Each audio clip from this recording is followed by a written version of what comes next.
What up, mga solid subscribers 'no. So ayun guys, this is just a short video 'no, paalala lang 'to 'no, very shout kay Miss O guys 'no, kasi meron tayong balita guys 'no. So sana malabanan natin 'to guys. Hindi naman sana, I'm very sure guys malalabanan 'to 'no. So tara, panoorin niyo 'to guys, oh.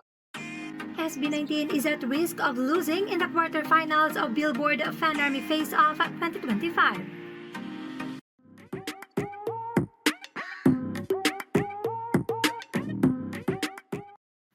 As of August 5, 8:20 p.m., SB19 has 61.3% against Shabuzi 38.7%.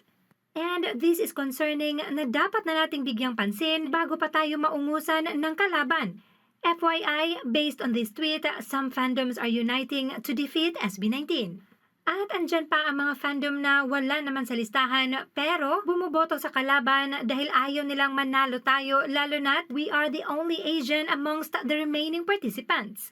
Kaya ibagsak na ang mga boto, use all your email addresses and all the means to cast your votes. Kung may lalabas na you have reached the maximum votes kahit hindi pa kayo nakaboto, just close the site, clear your browsing data, use other Wi-Fi or mobile data, and or use other browsers.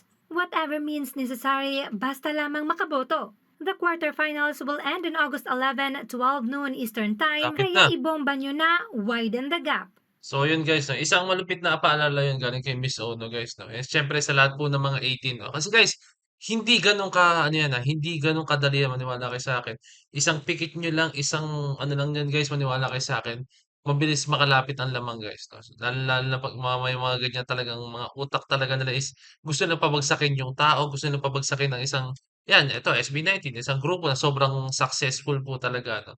Gusto nila bagsakin, may mga ganyan kasi tayong ano, eh, way of thinking even though na kahit kababayan mo mismo 'no, binobotong or binababa yung mga taong katulad ng or grupo katulad ng SB19. So nakakalungkot lang, yun lang yung pinaka for me, yun yung isa sa mga sad reality talaga ng ating bansa 'no. So I'm super duper hoping 'no, na kayanin natin 'to. So bumoto tayo guys, pahirap ng pahirap yan 'no, lalo na alam natin na nag-back to back to back ang SB19 talaga guys 'no, and alam niyo yun, kaya I'm pretty sure guys na alarma sila na, "Ay hindi 'to puwede, kailangan pabagsakin natin 'to," 'no. So ayan, yun lang, I'm rooting for SB19 to win this award again guys 'no. So yun lang, suportahan lang tayo 'no. Yun lang, maraming salamat guys 'no, and please vote for SB19, kayang-kaya natin yan 'no. And yung lahat ng mga pinaalala sa video guys, gawin natin yun 'no. So this is Point signing out, peace, let's G.